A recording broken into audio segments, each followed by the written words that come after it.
2. Good. Yeah, we'll catch up.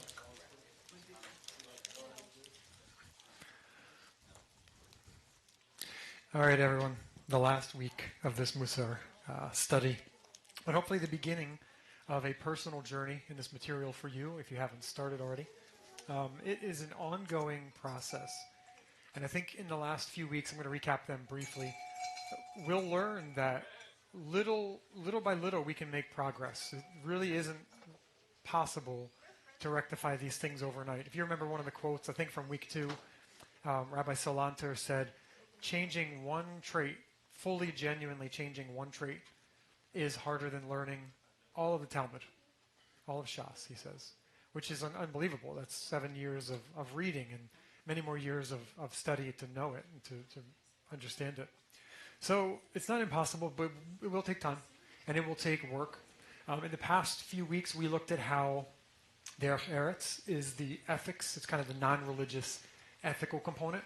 And a lot of what Paul was teaching his audience was ethics. All these different cultures were coming together, and he was teaching them the basic ethics. And if you stack Paul's writings next to that particular trait, Derech Eretz of the Talmud, it's almost word for word, some of the ways that he's teaching that. And it makes sense historically. Last week and the week before, we looked at the principles of Mussar and how these are actually important for us to keep the commandments, but also for the process of sanctification. Do we remember that? We're in a state of purity or impurity. Where are we? Not pure. We're in not purity, Peter said, which is true. And then we went through the language of Paul, because I think a lot of people think, oh, we're good. Paul said we're good. Paul's language, as does 1st, 2nd, 3rd John, 1 Peter, 2 Peter, Hebrews, it gives you the idea that, great, you've been brought to the race. You now qualify for the race. But you have to continue in that. You have to sanctify, become sanctified. There's a process for that. And how we undergo the process of becoming more pure people is actually overlooked. A lot of people overlook that. But we saw that in Paul's language. Get rid of spiritual and physical impurities. Make sense? Good? Okay. I ended on this, somewhere around this slide, because I think I want to start here and kind of bring this back to our forefront, because it's going to make sense. This week we're going to look at the as we call them, the Mido, the actual traits that we need to look at. And there is always a multifaceted approach of how we can become better people. We can suppress the bad habits, bad behaviors. Anger is one. You just learn naturally through life. Exploding on people doesn't really work. It doesn't get you what you want. So naturally, even a kid would learn certain behaviors may not bring the outcome I want. Now, have they rectified? Has the person who suppresses fully rectified it? Maybe not. And that's what we have to work on. We have to understand that this can work. This can be functional and practical in the beginning, but eventually we want to get to root causes. We want to address the idea that we are in this state of impurity and that sanctification process is going to take some work. And when we do that, this is the pathway to holiness. This is how we seek to get closer to the Creator. This is how we explore these topics. Let's say anger. We'll look at these. I'm going to look at these in a little more detail here. We explore anger. Anger is an outcome. What caused my anger? Is it a trauma? Maybe it's a trauma I don't remember that happened. It's suppressed, or regressive, repressed. Somewhere between those two. Is it insecurity? Is it ego, control? What is behind my anger? Because anger is sort of the outcome. What caused it? What are the dynamics behind it? And when we do genuine tikkun, genuine repair, that's how we become truly elevated people to the next level. And even one step into that process is already doing it. You're already doing it. You don't have to be perfect. You just have to be working in that direction. And we talked about that. Someone mentioned, that's what, I think, Peter, you might have said that. When Yeshua says, be perfect like your Father in heaven is perfect. Perfection for you might be chasing the end zone for a while, because you're always going to be a better version of yourself every day. Does it make sense? It's relative. Okay. This is why we want to rectify. Rabbi Chaim Vital in the Gates of Holiness, it's a book about the process of holiness. And it's really not overly theological, but so much of what is in this book, which is available in translation now, it hasn't been for most of its history, so much of it is teaching you how to become a better person. And he says, and this is very important, negative character traits are actually much worse than the biblical transgressions. So do you remember, I think it was week 1 or 2, we looked at how the 613 mitzvot are broken into positives and negatives. And sometimes doing a positive mitzvot is a step forward. But not doing it isn't always a sin. Sometimes it's just a missed opportunity. But a transgression is pulling you into a space of impurity. And if you look at the New Testament, all of the commandments that are incumbent upon the Gentiles moving into those synagogues are all prohibitions not to be transgressed. The Ger Toshav, go back to the biblical model. It's all about protecting you from bringing on impurity. And if someone gets started in a journey and they say, I want to keep the commandments, I want to take it on, I want to become a spiritual person, wonderful. But before you begin that journey, you're going to want to make sure you stop doing the things that are going to set you back, right? And you'll hear a rabbi say that sometimes. And I mentioned this example. I know someone who said, I want to keep Shabbat. And they said, well, you're going to hold off a little bit because it's going to destroy the peace in your family. So we're going to prohibit you from doing what is obviously a very good thing because it's going to come at a greater cost. For now, let's protect. Let's guard, right? I can't help it, Lloyd. You brought it up.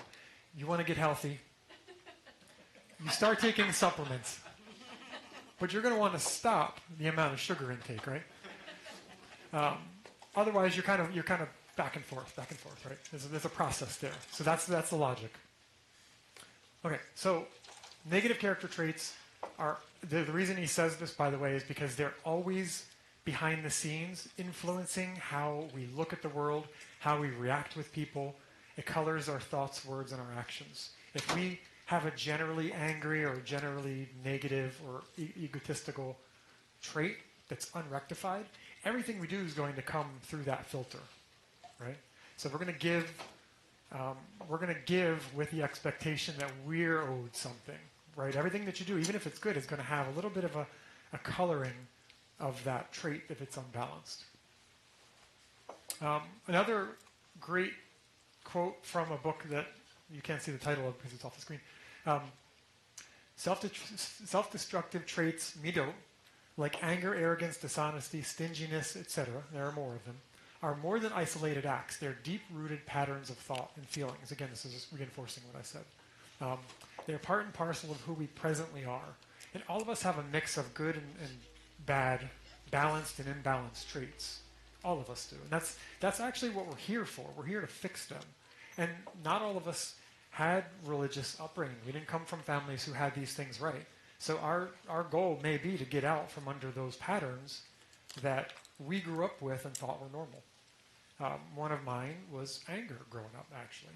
And for me, that was part of my story. That's part of my tapestry of who I am. Every one of you has some configuration of Mido that have to be explored, rectified from the root, and then you begin to move forward, and you've liberated yourself on that soul level. Right? Good? And lastly, this is very hopeful. This is from the Musa Torah commentary, and I've been told some people have picked this up since we started this, so that's great. This is a really good book. They go through the Parshiot each week, and they give you a few of the Mussar components which might be useful to you. And I think it's a great book to drop into your cycle just to kind of keep a tab on how it's experienced each week.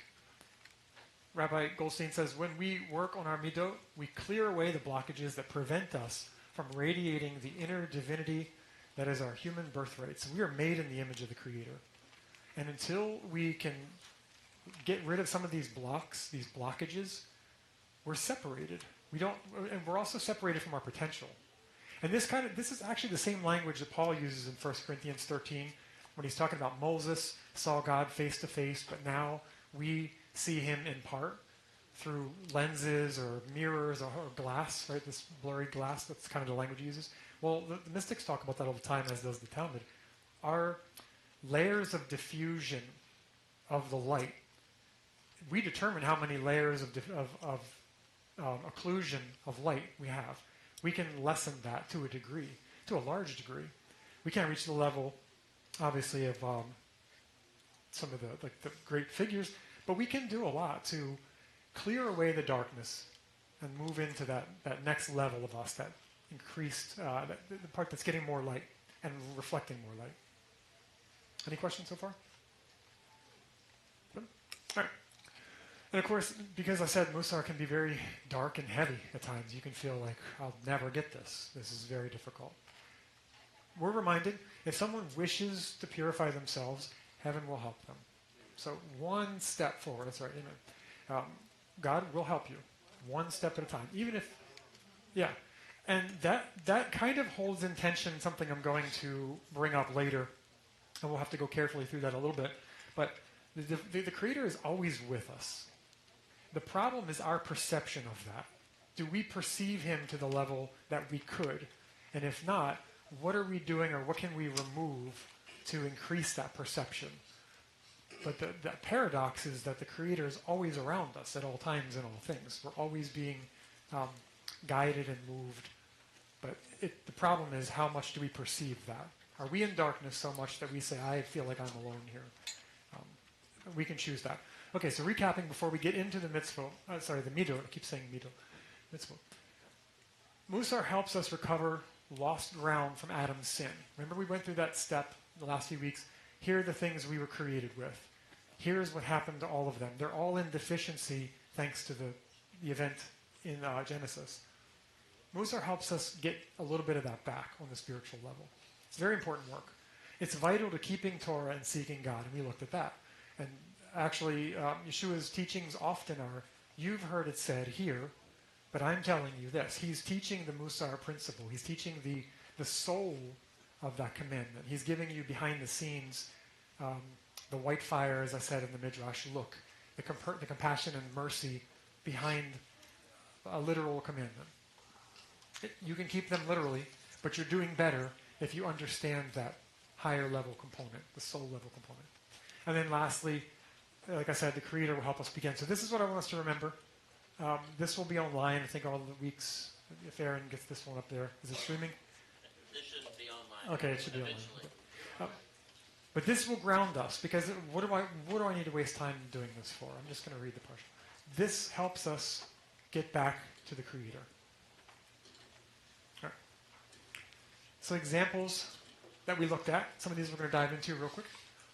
Humility, forgiveness, how we go about forgiving others and forgiving ourselves. These can be very challenging, really challenging. Sometimes people go their entire lives never forgiving somebody for something that 30, 40 years later they may not remember what it was even about. But they've built up so much impurity around it that you can't touch it. Speech. Speech is probably one of the biggest. And I will give you some resources on that. But as I'm reminded, as I'm going through a book, the classic book on speech, every person on earth could benefit from it. It's really one of the most amazing books I'll share with you. Anger. In the rest of those you can read. I'm not going to go read through all of them because we're going to jump right into anger. Now, I want to look at this from a little bit different of an angle. Why is anger bad? Do you remember why from the last few weeks, why did we say anger is bad? It seems like a normal emotion. It covers up something real that's underneath it. It gets in the way of what's really there. Okay. It masks what's there? Yeah, it's like it masks what's there so that you can't acknowledge and work through whatever's actually there and actually grow spiritually. Okay. It can morph into other things like lashon hara or murder. As it festers, it can grow. That's right. And Sandy reminded us here that it can be it's the seed of many other problems. Go ahead. It has a negative consequence that leads to something.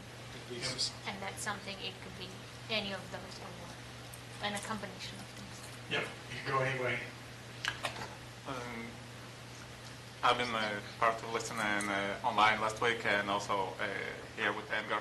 So, for example, Cain killed Abel because of anger that God didn't accept his offering, and the first murder happened because of anger and the sin that happened in front of his stepdaughter or in front of him, and he didn't have been controlling.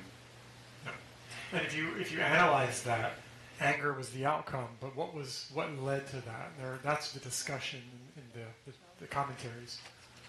I want to specify, because it says angry with a brother or sister specifically. Like anger in general, I shouldn't say that. I meant like this particular type of anger, though. Like it's covering up unforgiveness, offense, all sorts of things that need to be worked out. Yep. Well, from an acidic standpoint, when we're angry, we're really saying that we disapprove of what God has allowed to happen. We believe that all things come from Hashem, and we don't accept that. With anger, we put our feet in Hashem's shoes, and it becomes idolatry because we're worshiping ourselves on our own past trauma, hurt, or whatever is there. So we have that prayer at the end of the thing, and he starts before he gets to anger. He starts with jealousy. He says, "May the world's jealousy not come upon me, and may my jealousy not come upon them. May I not become angry today, Hashem. May I not anger you." That concept of accepting and analyzing what's going on, before we react. Yeah, you just touched on something. The energy changed when you mentioned that because you just hit a nerve. I think Dave's hand, and then go ahead. So I'm not trying to be argumentative in the slightest. I'm in agreement pretty much. Come on with it. No, not this time. But let's also bear in mind that God gets angry, has gotten angry. Yeshua got angry. There must therefore be avenues where anger is acceptable and appropriate. Most of the time, I think we're getting it wrong. But that's something that interests me as well. Yeah. I think the Torah is written in the language that we can understand. But I think human anger versus divine anger are completely different categories. Just my take on it. And I do think that we don't know how to wield that sword. So it's better we just don't touch it. Fair. We'll hurt ourselves and everybody. Did I see another hand? Oh, yes. I went back and listened to part 1 and part 2 last week that Aaron did have uploaded and was streaming because I wasn't here. And one of the things that as I was listening, and I'm not sure if this is online or whatever, but as far as Mussar, there is a seeing just me, because I grew up in a family of 4 siblings and parents, and then you have your friends and your other friends and your colleagues, and you have this big community of people. And when I was listening to this stuff, I had to continually narrow my mind and say, no, this is about you. Stop saying, oh, that's what somebody else does. And that's something that I don't know if there's a way to address it, but this is a very personal experience that my sister and siblings can't make me angry. Right. There's something other people can't make me angry or jealous or emotional or lacking humility. Yeah. So there's that was just really something that I wanted to bring up because it was just as I was listening and as even listening today, it's intense. Yeah, there are. We'll look at that in a little bit. There are times when we will have to think outside of ourselves, but there is an ownership over these. I can choose not to get angry. Peter and then Laura. I just have a very simple comment. Actually, very similar to what Dave was saying. Like in this parsha we're reading, of course, where God says, "I was angry with you," at Kadesh Barnea, when you refused to go with what I expected you to obey, and you didn't. And so, you have to ask yourself a question: why is God angry with the people of Israel? And so it seems that God does experience anger, and we can experience anger that is like God's anger. So like in previous parsha we just read Pinchas, that's the whole idea of him being angry in the same way that God would be angry, and angry on God's behalf rather than his own behalf, because he felt the heart of God so much. He was moved by the same passions and things that God is moved by. So there is that type of anger, but that is not the common human anger, essentially. In the sense that to say that anger is not entirely bad. We do see this in the scriptures all throughout. But most of the time, as James said correctly, we just can't wield that sword because our nature being so corrupted, we end up turning that anger in the wrong direction. We swing in the ways that it should not swing and end up hurting everyone around us. So to follow up on what he said, it was my question. So is anger light or darkness? Because it cannot be from God, because in God is light, and in him there is no darkness. Right. This is that, we spoke about this earlier on, this is the duality we live in this existence. We live in a world where evil and good are possible. But in the this is what James says in 1:17. From his perspective, he's in control of all of it. From our perspective, we see shades.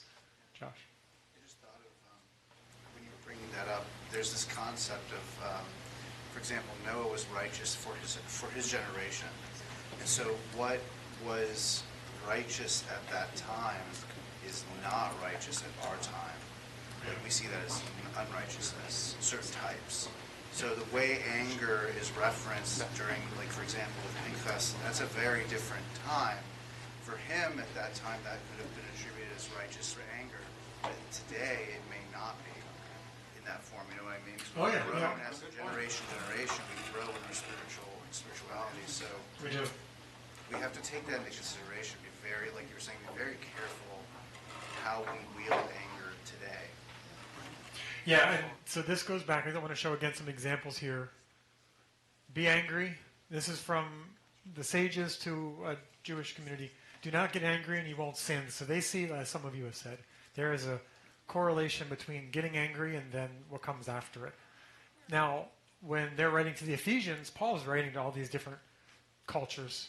But he has some very similar message. Be angry, but don't sin, right? I don't think it's practical to say don't get angry anybody ever, because it's going to happen. But if you do, be very careful of what follows it. Okay, right? We have in Brit Chadashah and in our Siddur, there's an answer. So it says, don't let the sun set on your anger and your wrath.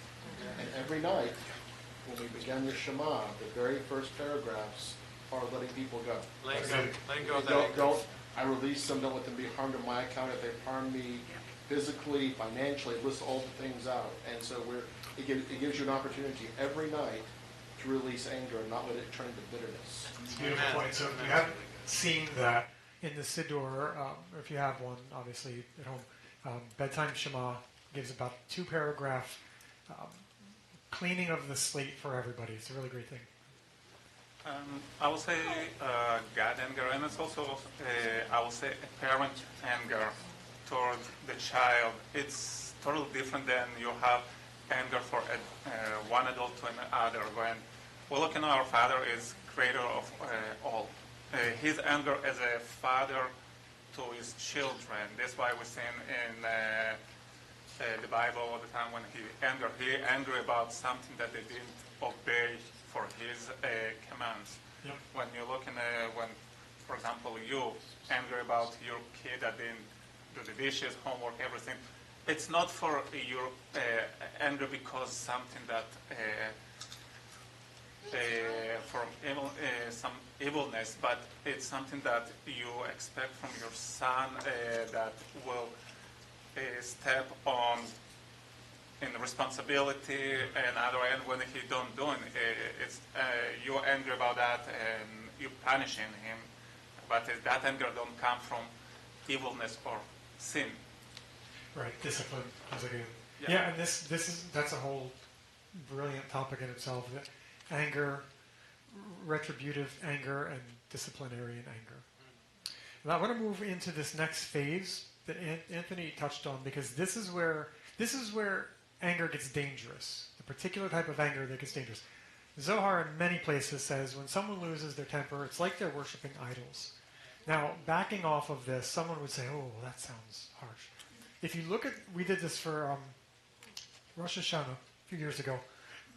We looked at 4 types of sin: Chet, Avon, Avera, and Fasha. The last 2, Averot, are idolatry, murder, anger.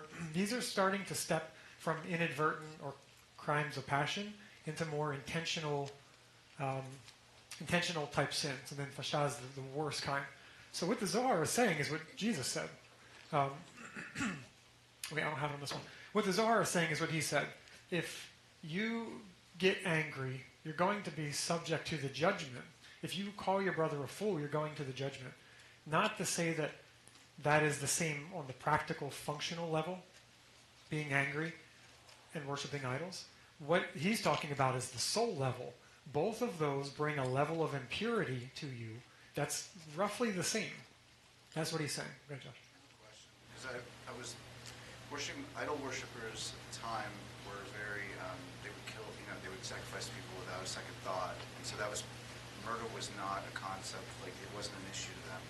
Is it possible, like, I hear losing temper, you become a person that would possibly be willing to do the same thing as an idol worshiper in that way, kill with impunity, essentially. Yeah.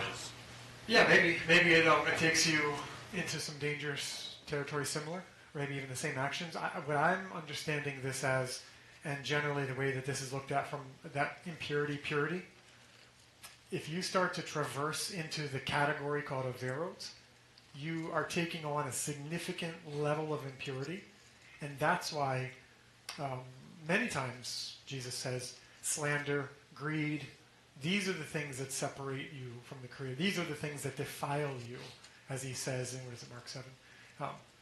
Slander, greed. Now, in our legal system, we talked about this in the last 2 weeks, our legal system doesn't put murder and insulting somebody in the same category. But in the system, the economy of impurity, spiritual impurity, you're in the same ballpark. You're hitting the same threshold of separation from the Creator. Did somebody have a hand up? You went there. I was just going to say what Josh was saying was that when we're in that anger, usually the first thing that's going to come out is Lashon Hara. Yeah. Very first thing. We're going to disagrate our brother in some way, or sister, however you want to place it, somewhere in our anger. It don't even have to be in the moment of heat. It could be down the road, and you're triggered, that point of trauma, and then you spill out. You're emptying out, and so now we've entered into something that's deeper. Yeah. Now it's attached to us more than the emotion. It's more an attachment to you bringing in that thing, and it's attached to you. You got to work really hard to get rid of Lashon Hara. I mean, that's one of the biggest things that, at least in my life, that I have to constantly check myself. Well, so Tish B'Av is about Lashon Hara. This is what all the teachings are coming back to: baseless hatred and Lashon Hara, because it's what people go into exile for. It's what temples are destroyed for. And why? Again, don't look at the physical. We're so locked into the physical, material explanation of these things. Look at the spiritual dimension to it. Why is Lashon Hara so bad? Because the Creator created everything through words, and we use that same gift, which we have uniquely, and we use it for curse, for evil, it's not even, like I said in the past, it's not stigmatized in our society. So have at it. Your entire website's dedicated to gossip and slander and trashing people. It's our whole governmental system, electing the president, it's groomed into us from that point. It's totally acceptable. It's acceptable. But when we're still in a point of jealousy and a point of egotistic, because when we begin to speak, something happens, we speak Lashon Hara about the other person. What we're trying to do is bring them down. I mean, we're desecrating them. We're in the same position that is when I don't know if the Torah says it, but the Talmud talks about that we can't speak negative of a dead person because they're not here to defend themselves from their point of view. And we're the same thing we're doing, even though they're living, we're doing the exact same thing of bringing death upon them, I think I have that verse coming up in a little bit. Sandy? It's hard to hear everybody, so if this was already said, sorry. But I think of worshiping idols in this type of situation. Actually, ourself would be the biggest one. They are a lot of times in anger. And a lot of them that we actually end up worshiping our own self in that sense.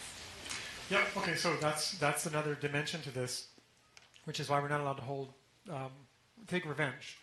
We can't take revenge on people because the sages understood that revenge is assuming that God had nothing to do with that person. And Peter, you said it in the prayer earlier. Whatever happens is in some way through the Creator, right? So the idea is, if you, and like I think you said early on in this frame, we're forgetting that the Creator is somehow orchestrating and in charge of everything. So anger causes a need to bring revenge on a person. The Torah says, don't take revenge. It's God's. God will do that. But it's also telling you that there's something you can learn from it. And I don't want to get into the extremes of that, because there are times when someone needs to go to jail and you need to follow that process through for what they did. But generally speaking, someone saying something online, like about you, or disagreeing with a comment, like, we got to be careful. So again, you about to say something? Okay, I saw your hand. Now I want to show you how the sages take this and they apply it in their life. So anger, Reish Lakish says, anyone who becomes angry, and this, by the way, is a rabbi who was at one point a gladiator before he was like brought in to study. And then he became a great Torah scholar. He was a highway robber. Yeah, he had a really bad past. But it's a great story. Any person who becomes angry, he's talking about anybody, but if he is a Torah scholar, his wisdom departs him. Now, there's more than just like things you learned that he's talking about. There's a level of connectivity to the Creator is what he's talking about. That's the code word here for wisdom. If he's a prophet, prophecy departs him. And we see that in the Torah. We see some prophets who screw up, and very quickly their life goes off a cliff and they're finished. The reason they're talking about this, again, is the spiritual dimension. Prophecy, intuition, all of these things are from our connection to the Creator. The more we remove those layers, the closer we get. And that's why prophecy doesn't exist today on a global scale the way we saw in those times, because there's just too much impurity. But on an individual level, I'm sure you've all experienced this. There are times life is going well. You're learning. You're on a good routine. You're studying. You're waking up. Sandy's nodding. You are in step with the Creator. And you're in a different place cognitively than when you fall from that. Right? Seems weird, but we're not talking about God's presence. We're talking about our perception of the Creator. It can be dampened by anger. Sounds crazy, right? No. 1 Thessalonians, do not extinguish the Spirit. Don't treat prophecies with contempt. So in this same run, stay away from evil. You're getting the same teaching. You can destroy your perception of the Creator and darken yourself through impurity if you continue in these other types of evil. And he says it a few times. I think there's another place I may have. There's a couple places, 1st, 2nd, 3rd John, Hebrews again. It's giving you the spiritual economy of how you can stay in step with the Creator. But I think a lot of us sometimes we zero into the physical level. All right, next one. Okay, I'm doing okay. Arrogance. So I want to put arrogance into the context, which I think all of us have. And I try not to get involved in these, but arguments, right? Arguments. People will say, "Oh, I don't agree with that." We have to be very careful how we engage with people, especially in these religious, because we find ourselves at a crossroads. We have other mainstream religions and people who are well-meaning that don't like our space. They don't like this middle space that Messianic Judaism falls into. And they'll argue, but they'll sometimes argue without awareness of the impurity that they're bringing on themselves. We, as the people who are studying this, we need to be careful of that. So we have to ask, when we get into an argument, is it for the sake of heaven? Is it based on genuine intentions to help someone, right? If we're wrong, are we open to new information? That's a big problem if you're not. A lot of people aren't. You just want to come in and hammer this home. Is your argument stemming from ego or arrogance? If it is, you have to abandon that. You have to be very careful. And then last, is yours for the sake of heaven? And is it possible that theirs is also? There's a great story of the Baal Shem Tov, and someone who heard about him and thought he was what would you call it? He was misleading. He's a deceiver. And he gathered up some stones, and he was going to go throw stones at him when his carriage passed, because he knew he was going to be in town. And the man goes out, and he sees him praying, as he has his hands on the stones to throw them, and he sees him praying, and he kind of waits for a couple minutes, because you don't want to interrupt somebody who's praying. You'll get in trouble for that. He had the sense to know. But then the Baal Shem Tov turns and greets him so warmly and so genuinely, and he sees that this isn't at all what I was told about him. This guy is actually a really good guy. And he drops his stones and he walks away. Just, good thing. He drops his stones. And the Baal Shem Tov told one of his students to go pick up those stones and keep them, because they have holy intention. Those stones were picked for a holy intention. He was misguided, but he can recognize that the lesson is that even though someone's arguing with us, sometimes, not all times, sometimes they may actually believe this is for the Creator. My argument is for the sake of heaven. We have to be careful of that, because even if they're wrong, there's a chance that we could be bringing damage on ourselves if we are misreading that. So we have to respect other people's opinions. Okay. Arrogance. Every arrogant person is an abomination to God. So you can imagine the impurity that comes from this, right? In fact, Tractate Brachot says an arrogant person drives off the divine presence. So there again is that idea of quenching the spirit, this extinguishing the spirit, losing that perceptive ability. Go ahead. So it sounds like arrogance basically comes from a root of pride that seems to blind from, and it has all of those attributes that you just mentioned. Yeah. Arrogance is a combination. And it can also, it's when we don't see the Creator, we see us as the top of the pyramid. Let's not confuse, as many do nowadays, especially in postmodern American culture, arrogance with certitude or feeling like we have a good grasp on what's true. Because that will be labeled arrogance, and it's not the same thing. It's not necessarily the same thing. Right. Just because someone says you're arrogant doesn't mean you're arrogant. You have to. But what I'm talking about is, I think what Johnny Sue said. We have to do the inner work to figure out where are we coming from. This person just said this to me, and I'm going to answer. The sages say, wait a little bit. Explore. Go through that checklist. Where is this coming from? What's my intention here? What is their intention? Do I think, I think I have it coming up. If I do, so be it. I'll just say it again. Is this person just arguing to argue, right? Because if that's the case, there's a mitzvah to not answer them. Pearls before swine. It's a mitzvah to abandon that, leave it. Who cares? Let them continue to run comments in that thread. Doesn't matter. It's a mitzvah to not engage. We see this in Mark. Again, adultery, deceit, debauchery, slander, pride. Again, 2 Timothy. People will be lovers of themselves, lovers of money, boastful, arrogant. So even just look at some of these. These are kind of normal issues we have in our culture today, right? Every day. And we have to be careful because we could get lured into that. And what happens to us, we take steps away from that connection with the Creator. Sins of speech. This is the biggest one. We could finish on this one. I'm going to try to get through it. But I will give you a resource. As Anthony was saying, this is one of the biggest ones. It's at the root of the sin of Adam.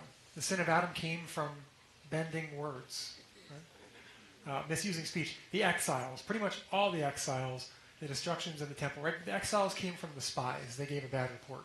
Joseph went into exile in Egypt because he gave a bad report on his brothers. Everything has some component of Lashon Hara to it. And our current state of separation from the Creator is from Lashon Hara. Now, this is where it gets challenging. It can be boasting, idle talk, insulting.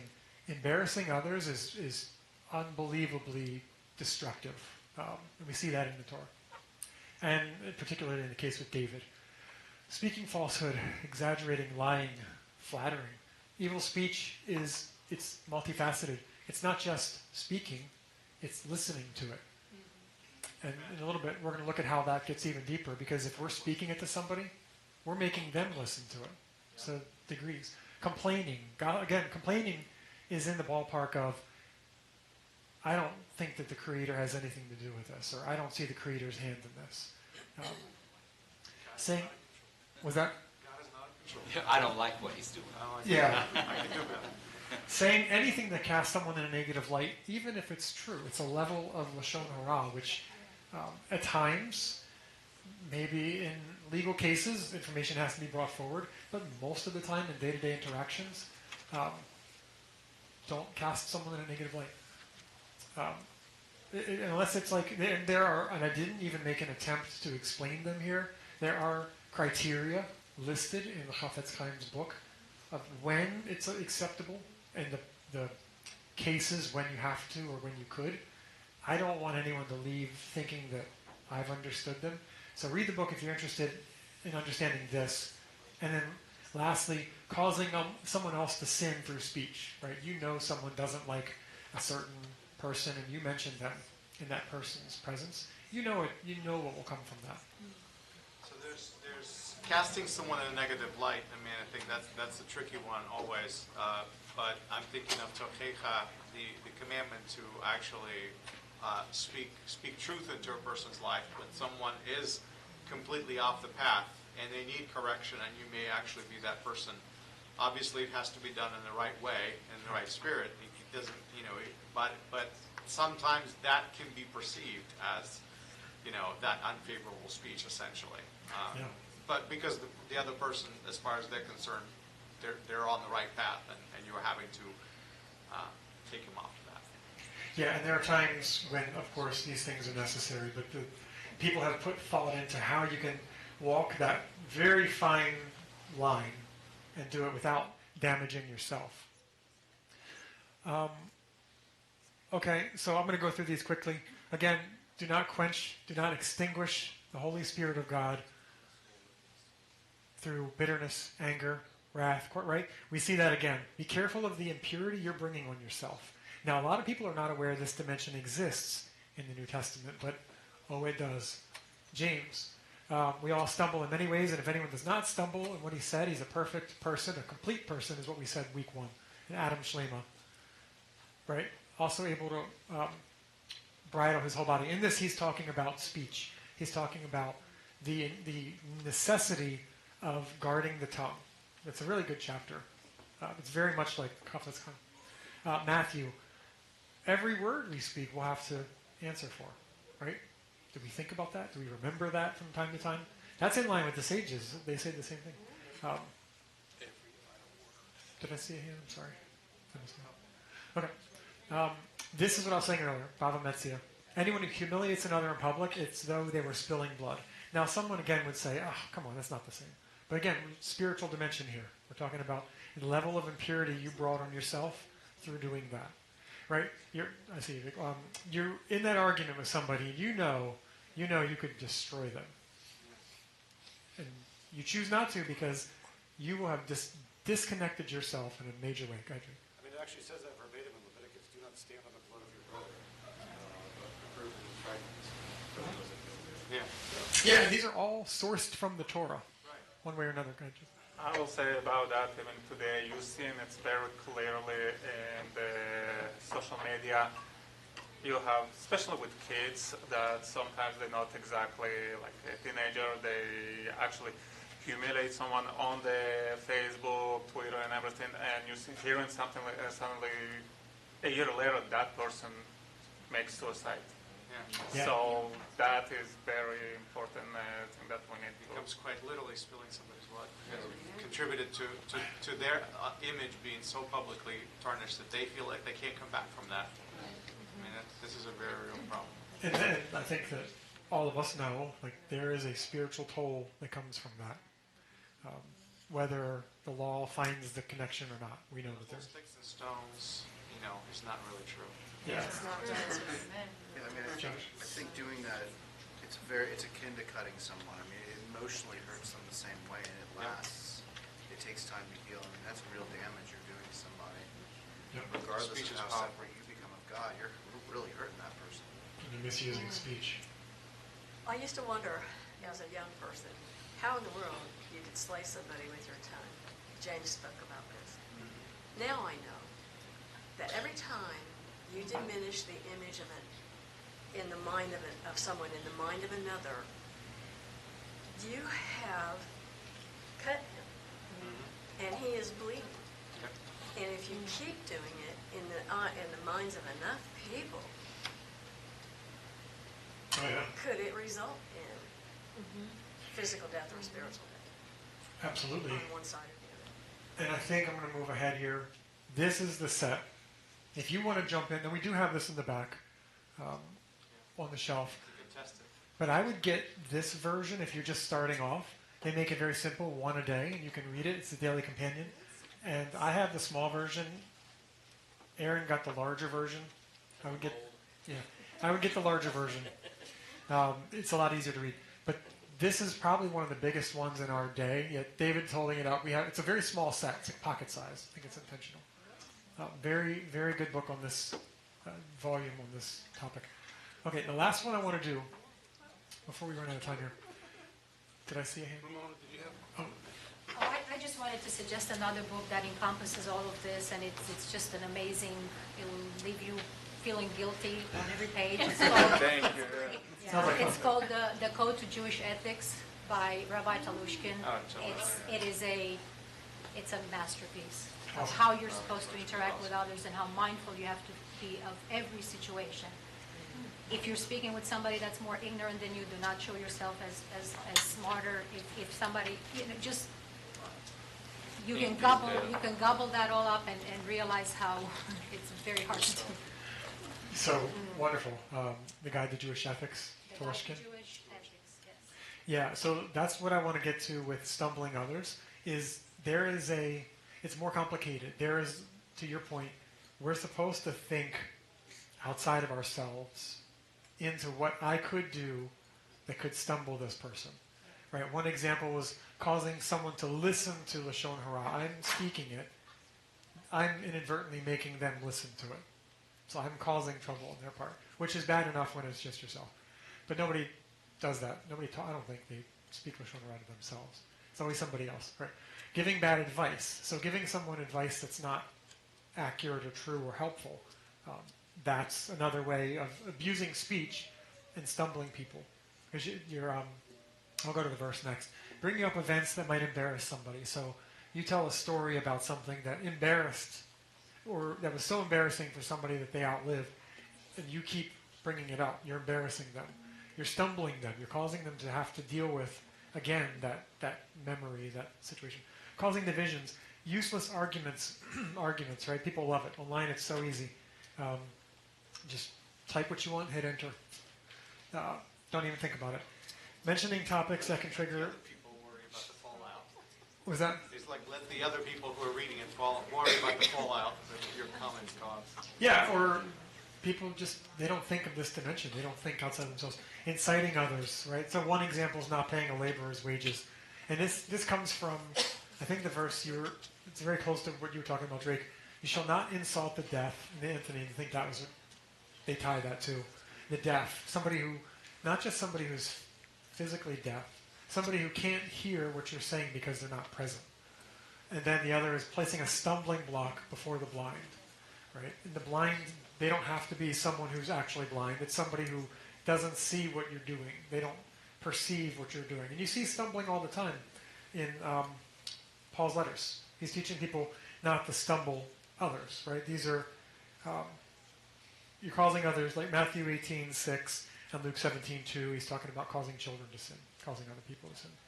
Just to be clear, there's language of stumbling a lot of times in the Torah, and certainly in Brit Hadashah all the time, is just an idiom for sin. So to stumble means to fall into a transgression of some sort, to sin. Yeah. Now, I think I'm at time here. How much time do we have, Peter? To wrap it up. Let's do a few more minutes. Okay. I'll try to make it 3 more minutes. Okay.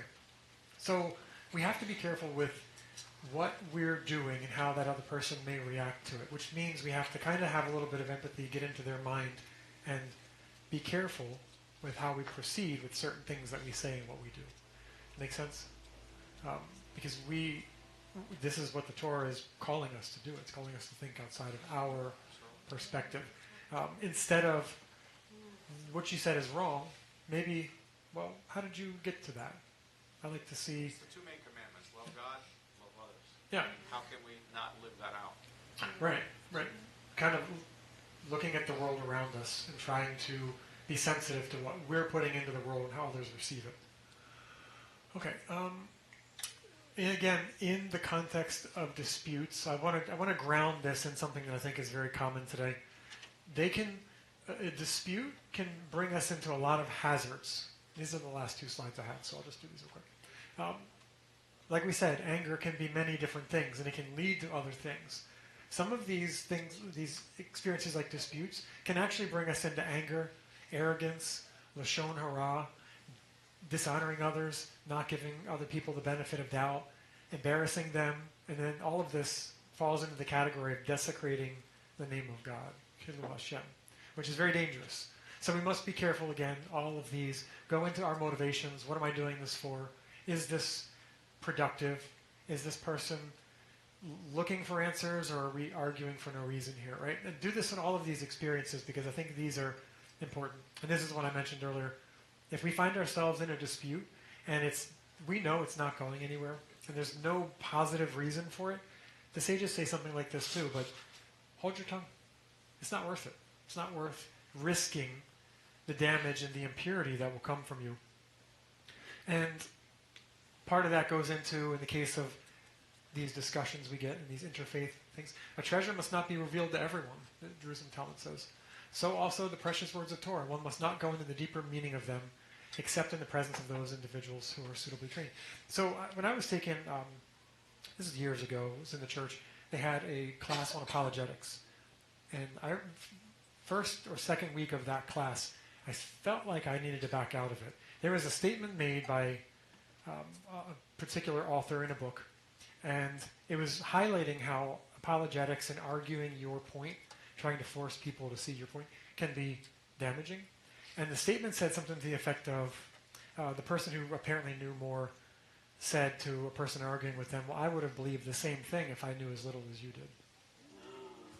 Which, to me, like, okay, then maybe that's not a good spiritual path to be getting into arguments with people if that's where you move yourself cognitively. Go ahead, David. I mean, that's basically an ad hominem attack. I mean, you should never make those kinds of character assassinations, ad hominem attacks. You want to, judge something based on the merits of their argument or based on the merits of their actions. Yeah. And you fall so many rungs of that ladder in the process. Okay, last. What was that? The arrogance he's put him down to, now you're equal. Yeah, now you're probably lower. All right, so here, last slide of this 4-week series. Identify a few traits to begin with. Go look them up online. There's probably more. There might be one that resonates with you. Maybe that's something you need to jump into. Start off with a goal. What is your goal? What do you want to work on? What will 1 month of studying that look like? Will it be you purchase a book and you start to study it? Do you have an idea of what it looks like? Anytime, anywhere. You don't have to go anywhere. You don't have to go on a trip to do this. You can start the work now. You can start this on the way home. You can get angry one less time driving. Make use of spare time, right? Focus. You're standing in line. You have nothing else to do. Focus on what you want to do. What am I going to work on? How can I work on that in this minute? And then don't give up. Find a friend. Go through the book together. Check in weekly. Do a study as a community. I think this would be really good. Shafat Chaim's book would be an amazing book for the group to go through. But this is how we do it. One step at a time. Heaven helps us every step of the way. And this is how we become a holier community.